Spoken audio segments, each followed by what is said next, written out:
ಮತ್ತೊಂದು ಕಡೆಗೆ ತೀವ್ರ ಸ್ವರೂಪವನ್ನು ಪಡೆದುಕೊಂಡಿದೆ ವಿದ್ಯಾರ್ಥಿಗಳ ಪ್ರತಿಭಟನೆ. ಜಾರ್ಖಂಡ್ನಲ್ಲಿ ವಿದ್ಯಾರ್ಥಿಗಳು ಏನು ಪ್ರತಿಭಟನೆಯನ್ನು ಮಾಡ್ತಾ ಇದ್ದಾರೆ, JPSC JSSCಯನ್ನು ಅದರಲ್ಲಿ ಆಗಿರುವಂತಹ ಅಕ್ರಮಗಳನ್ನು ವಿರೋಧಿಸಿ ಪ್ರತಿಭಟನೆಯನ್ನು ಮಾಡಲಾಗ್ತಾ ಇದೆ. ಅದು ತೀವ್ರ ಸ್ವರೂಪವನ್ನು ಪಡೆದುಕೊಂಡಿದೆ.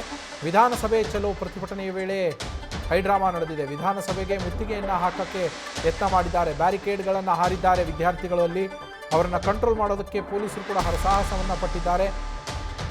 ಜುಲೈ 23ರಂದು ಇವರು ಪ್ರತಿಭಟನೆ ಆರಂಭ ಮಾಡಿದ್ದು. ಜುಲೈ 23ರಿಂದ ಇವತ್ತು ವಿಧಾನಸೌಧ ಮುತ್ತಿಗೆಗೆ ಮುಂದಾಗಿರುವಂಥದ್ದು ವಿದ್ಯಾರ್ಥಿಗಳ ಪ್ರತಿಭಟನೆ. ಇದು JPSC JSSC ಪರೀಕ್ಷೆಗಳಲ್ಲಿ ಆಗಿರುವಂತಹ ಅಕ್ರಮವನ್ನು ಖಂಡಿಸಿ ಈ ಪ್ರತಿಭಟನೆಯನ್ನು ಮಾಡಲಾಗ್ತಾ ಇದೆ. ಈ ಸಂದರ್ಭದಲ್ಲಿ ವಿದ್ಯಾರ್ಥಿಗಳು ಹಾಗೆ ಪೊಲೀಸರ ನಡುವೆ ನೂಕಾಟ ತಳ್ಳಾಟಗಳು ಕೂಡ ಆಗಿದ್ದು, ಜಲಫಿರಂಗಿಯನ್ನು ಪ್ರಯೋಗ ಮಾಡಿದ್ದಾರೆ ಪೊಲೀಸರು. ಆ ದೃಶ್ಯಗಳನ್ನು ನೀವು ಗಮನಿಸಿದ್ರಿ. ಜಲಫಿರಂಗಿ ಪ್ರಯೋಗ ಆಗ್ತಾ ಇದ್ದಂತೆ ವಿದ್ಯಾರ್ಥಿಗಳಲ್ಲಿ ಡ್ಯಾನ್ಸ್ ಮಾಡಿದ್ದಾರೆ. ವಿದ್ಯಾರ್ಥಿಗಳು ಇದನ್ನು ರೈನ್ ಡ್ಯಾನ್ಸ್ ಥರ ಅಲ್ಲಿ ಯಾವಾಗ ತಮ್ಮ ಮೇಲೆ ಜಲಫಿರಂಗಿ ಬಂತೋ ಆಗ ನೀರು ಬಂದು ಬೀಳ್ತಾ ಇದ್ದಂತೆ ಅವರು ಡ್ಯಾನ್ಸನ್ನು ಮಾಡಿರುವಂಥದ್ದು.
ವಿದ್ಯಾರ್ಥಿಗಳು ಏನು ಪ್ರತಿಭಟನೆಯನ್ನು ಮಾಡ್ತಾ ಇದ್ದಾರೆ, ಈ ಪ್ರತಿಭಟನೆ ಇವತ್ತು ವಿಧಾನಸಭೆಯ ಮುತ್ತಿಗೆಯನ್ನು ಹಾಕ್ತಾರೆ ಅನ್ನೋದು ಗೊತ್ತಿದ್ದರಿಂದ ವಿವಿಧ ಹಂತಗಳಲ್ಲಿ ಬ್ಯಾರಿಕೇಡ್ಗಳನ್ನು ಹಾಕಿ ಅಲ್ಲಿ ತಡೆಯುವಂತಹ ಪ್ರಯತ್ನವನ್ನು ಮಾಡಿದ್ರು ಪೊಲೀಸರು. ಆದರೆ ಮೊದಲ ಹಂತದ ಬ್ಯಾರಿಕೇಡನ್ನು ದಾಟಿ ಎರಡನೇ ಹಂತದ ಬ್ಯಾರಿಕೇಡ್ನತ್ತ ಇವರು ನುಗ್ತಾ ಇದ್ದಂತಹ ಸಂದರ್ಭದಲ್ಲಿ ಈ ಜಲಫಿರಂಗಿ ಪ್ರಯೋಗ ಮಾಡಿರುವಂಥದ್ದು. ವಿದ್ಯಾರ್ಥಿ ಮುಖಂಡ ಮಹತೋ ಏನಿದ್ದಾರೆ ಅವರು ಕೂಡ ಮೊದಲಿಗೆ ಇವರನ್ನು ಜಗನ್ನಾಥ ಮಂದಿರದ ಹತ್ರ ತಡೆದಿರ್ತಾರೆ, ಅಲ್ಲಿಂದ ಮುಂದಕ್ಕೆ ಹೋಗಿದ್ದಾರೆ. ಈಗ ಈ ಘೇರಾವ್ ವಿಧಾನಸಭೆಗೆ ಘೇರಾವ್ ಹಾಕೋದೇನಿದೆ ಇದರಲ್ಲಿ ವಿದ್ಯಾರ್ಥಿ ಮುಖಂಡ ಮಹತೋ ಕೂಡ ಭಾಗಿಯಾಗಿದ್ದಾರೆ. ನಮ್ಮ ಪ್ರತಿನಿಧಿ ಚಂದ್ರಮೋಹನ್ ಫೋನ್ ಸಂಪರ್ಕದಲ್ಲಿದ್ದಾರೆ. ಚಂದ್ರಮೋಹನ್, ವಿದ್ಯಾರ್ಥಿಗಳ ಪ್ರತಿಭಟನೆ ತೀವ್ರಗೊಂಡಿದೆ. ಇವತ್ತು ವಿಧಾನಸಭೆ ಮುತ್ತಿಗೆ ಹಾಕೋಕೆ ಹೋಗ್ತಾ ಇದ್ದಾರೆ, ಅವರ ಮೇಲೆ ಜಲಫಿರಂಗಿ ಪ್ರಯೋಗ ಆಗಿದೆ. ಅಲ್ಲಿ ಆ ಡೆವಲಪ್ಮೆಂಟ್ಸ್ ಬಗ್ಗೆ ವಿವರಿಸೋದಾದ್ರೆ.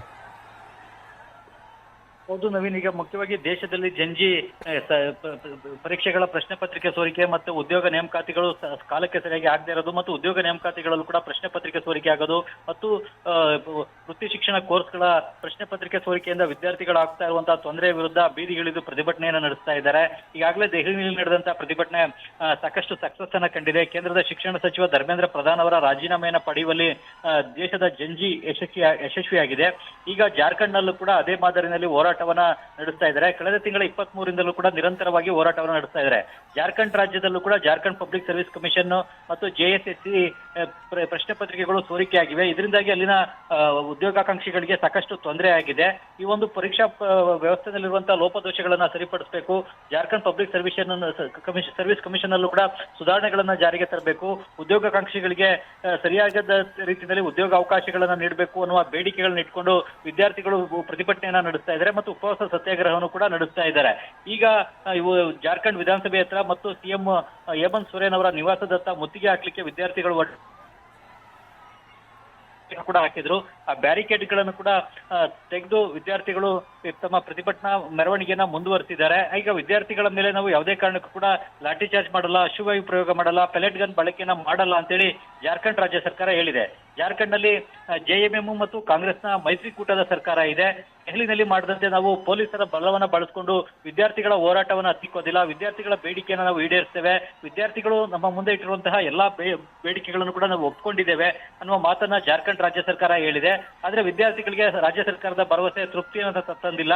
ಈ ಕಾರಣಕ್ಕಾಗಿನೇ ಜಾರ್ಖಂಡ್ ವಿಧಾನಸಭೆಗೆ ಮುತ್ತಿಗೆ ಹಾಕ್ಲಿಕ್ಕೆ ಈಗ ಪ್ರತಿಭಟನಾ ಮೆರವಣಿಗೆ ಹೊರಟಿದ್ರು. ಈ ವೇಳೆಯಲ್ಲಿ ವಿದ್ಯಾರ್ಥಿಗಳನ್ನ ತಡಿಲಿಕ್ಕೋಸ್ಕರ, ಚದುರಿಸಲಿಕ್ಕೋಸ್ಕರ ಅವರ ಮೇಲೆ ಜಲಪಿರಂಗಿಯನ್ನ ಪೊಲೀಸರು ಪ್ರಯೋಗವನ್ನು ಮಾಡಿದ್ದಾರೆ. ಆದ್ರೆ ದೆಹಲಿನಲ್ಲಿ ಲಾಠಿ ಚಾರ್ಜ್ ನಡೆಸದಂತೆ ಲಾಠಿ ಚಾರ್ಜ್ ಅನ್ನ ಈಗ ಜಾರ್ಖಂಡ್ನ ರಾಂಚಿನಲ್ಲಿ ನಡೆಸಿಲ್ಲ, ಬದಲಿಗೆ ಜಲಪಿರಂಗಿಯ ಮೂಲಕವೇ ವಿದ್ಯಾರ್ಥಿಗಳನ್ನ ತಡೆಯುವಂತ ಕೆಲಸವನ್ನ ಪೊಲೀಸರು ಮಾಡ್ತಾ ಇದ್ದಾರೆ. ಮತ್ತು ಉಪವಾಸ ಸತ್ಯಾಗ್ರಹ ನಿರತ ವಿದ್ಯಾರ್ಥಿ ನಾಯಕರುಗಳು ಕೂಡ ಈಗ ಜಾರ್ಖಂಡ್ ವಿಧಾನಸಭೆಯತ್ತ ಹೆಜ್ಜೆಯನ್ನ ಹಾಕ್ತಾ ಇದ್ದಾರೆ. Naveen, thank you Chandramohan.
News first ನಿರ್ಭೀತಿಯಿಂದ ನಿಮ್ಮ ಪರವಾಗಿ.